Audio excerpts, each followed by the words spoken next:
Senador Francis Pangilinan ay nagsabi na siguro mas maganda meron tayong independent commission na mag-iimbestiga sa flood control project.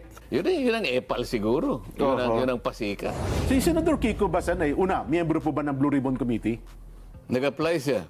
So, technically, miyembro siya ng Miyembro Blue siya. Ribbon Committee. Oo. Tama. Ano gusto niya palabasin dito? Di ba? Hindi mo alam kung ano gusto niya palabasin. Ano po gusto niya palabasin dito? Iniinsulto niya ako.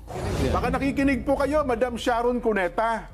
Pakikausap nyo naman po si Senador Kiko Pangilinan. Magbitaw ka na lang dyan sa Blue Ribbon Committee, umalis ka dyan para hindi naman anong tawag doon? Hindi nakakasira, nakakainsulto yung ginawa mo.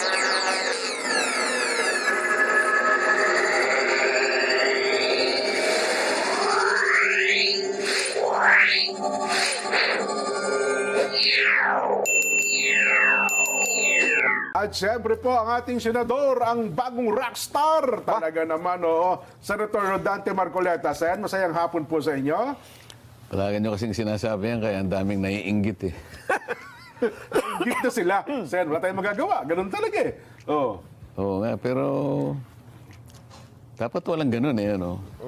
Hindi, Sen, kayo sa inyo po, wala yun. Pero sa amin ni Nelson, kailangan namin sabihin nyo, Sen.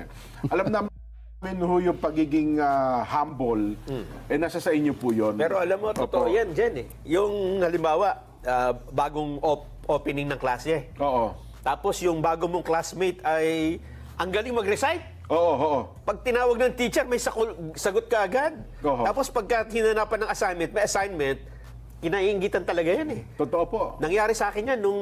Ikaw ang kinaingitan. Bagong transfer ako eh. Eh kasi nasanay ako ng ganong trabaho. Kaya hindi natin may alis sa bagong pasok na senador, sa Senado. Na-intimidate siguro sila sa Nelson. Maring may ganon. Kasi yung magkakaklase, magkakakilala na sila. Totoo po. Bigla nga yung may dumating na bago, transfer eh. Aba kung mag-recite talagang akala mo minemorize niya yung buong chapter eh. Yun. Ay, ma-unsettle lahat ang mga kaklase mo ron. Totoo po. Magkakaroon na ng inggitan dyan. Ayan, at kung ano-ano ng intriga. Ang tawag sa iba niyan, para niya nabulabog ang tubuhan. Sa probinsya naman, nabulabog niya palaisdaan namin. Parang ganun po ang tawag dyan. Parang nag-iba-ihip ng hangin. Mga ganun po. Pero yung mga kababayan naman natin, kilala naman nila tayo dyan, ano? Wala naman tayong mga objectives na halimbawa magpasikat tayo. Nagkataon lang na nagkaroon tayo ng mandato dyan. Kailangan nating isagawa sa katuparan, tuparin, itaguyod kung anong inihingi ng mandato natin. At yan naman po ay hindi na bago eh. Ginawa nyo na yan. Nakita na ng publiko yan nung kayo ay nandun pa sa House of Representatives. Sen. At doon, Sen, kinaingitan din po kayo doon. At alam nyo naman, ang nangyari. Hindi ako kinaingitan. Kinasuklaman ako ron. Halos po yun. Lalong-lalo na.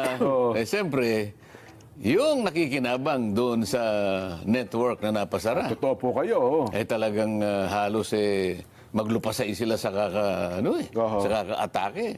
Kaya kahit anong gawin mong paliwanag, samantalang yung karamihan na sa kababayan natin, halos naliliwanagan nila. Opo, nauunawaan. Sila, napagkamalan silang, masasabi mong nag-aral. Kung makapag-Ingles akala mo mas mahusay pa sa mga Totoo Amerikano, di ba? Pero ngayon hindi nila matanggap ang katotohanan sa likod ng pangyayari na yon. Kaya makikita mo naman kung sino-sino sila. Hanggang ngayon nga po, Sen, may kim-kim pa rin ng galit sa inyo. Matakin nyo ng panahon na yun, tinawag kayong crush ng bayan. Di ba? Pagka pinapakilala kayo dati ni yung chairman ng committee, di ba? Si Chairman Alvarado yata yun. Tapos tinawag din kayong rockstar doon.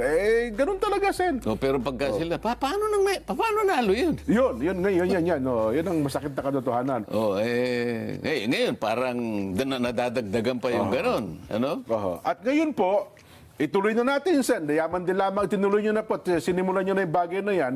Ngayon, na kayo po ay nag-iimbestigat, nakaunang araw na sa Blue Ribbon at mayroon po moto proprio investigation. Dapat yan ang tamang wording siya nakaunang araw pa lang, Nakaunang araw pa lang, kasi ang dami na agad. mukhang nabulabog na agad ang tubuhan. Ayun. Mukhang Hindi, nabulabog agad ang palaisdaan, Sen. Hindi dapat yung nakaunang araw. Yung parang nanlamang tayo pag nakauna. Hindi. Ganun, no? Unang araw pa lang. Yan, oh. Simula Ganun pa lang kasimple yun eh. Isang araw pa lang eh. Oo. Sa ganung kalawak na problemang kinakaharap ng ating bansa, isang araw pa lang eh. Laying the Napagdinig eh. predicate pa lang. Ika nga, sabi niyo, Sen. Biglang kung ano-ano na yung... Bakit teka, sabi nung isang broadcaster, di ba, ilalaki yung palaging kahit na hating gabi, nakasalamin na Pang-araw. Opo. kang mga gumagawa dyan, yan, puro pasikat yan. Puro pasiklab yung mga yan. Puro epal. Ano kaya ang gagawin mo sa mga ganitong klaseng tao dyan? Ano? Hindi, ako naman, Sen, ako sa tingin ko, mukhang hindi kayo ang pinatutungkulan nun. Kundi siguro ay baka ibang miyembro ng Blue Ribbon. Kasi kung kayo po ang nandun mismo, solo kayo, malamang hindi magsasalita ng ganun po yun eh.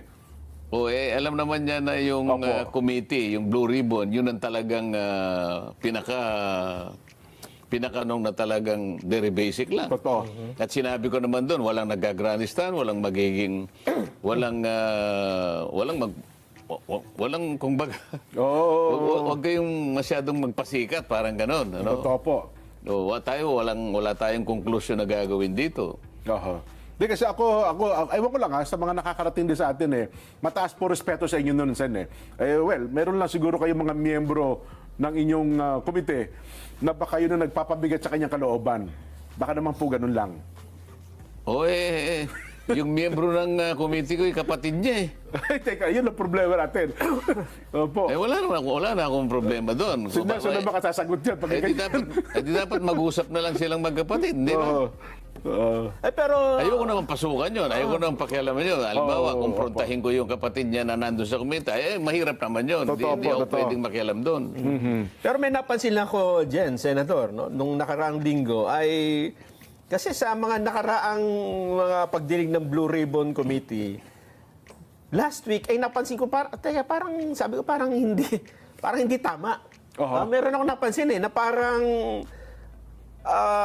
para bang halimbawa maliligo ka diyan, di ba? Okay. Maliligo ka.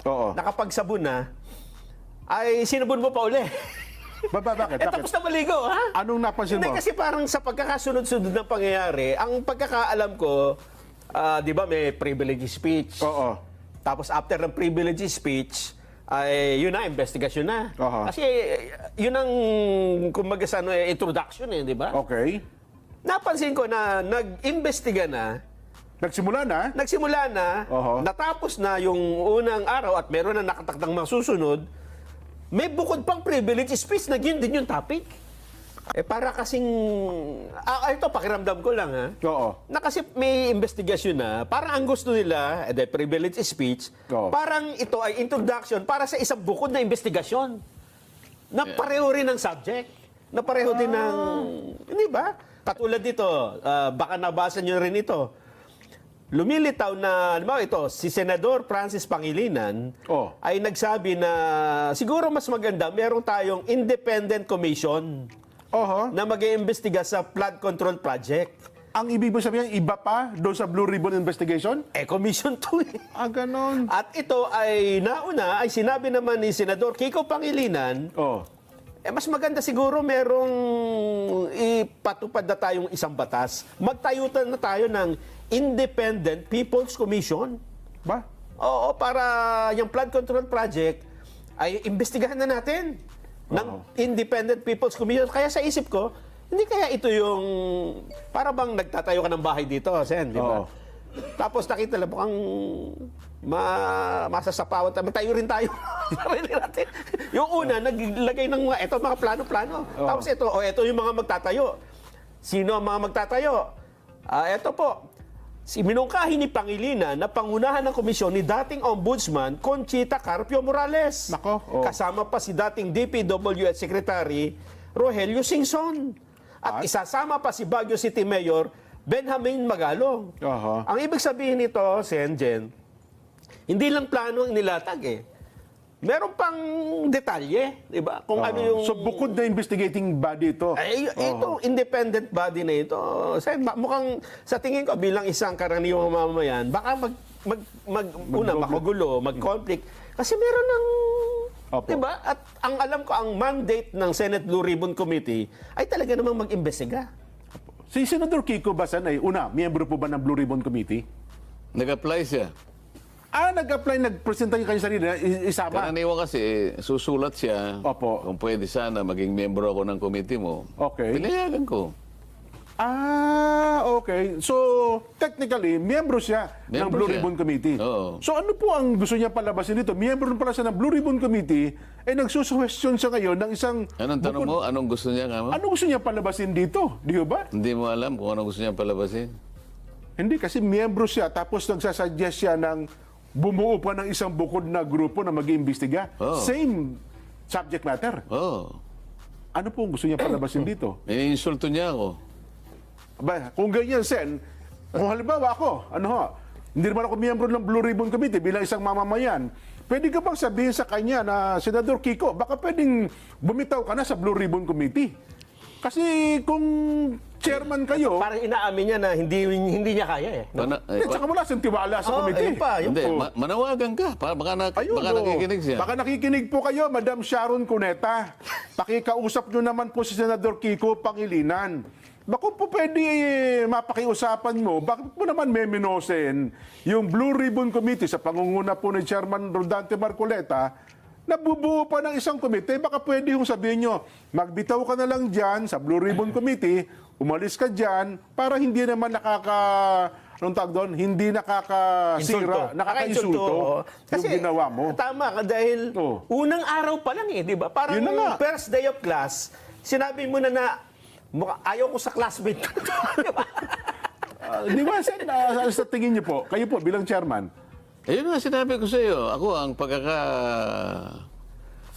pagkakaintindi ko dyan, iniinsulto niya ako eh.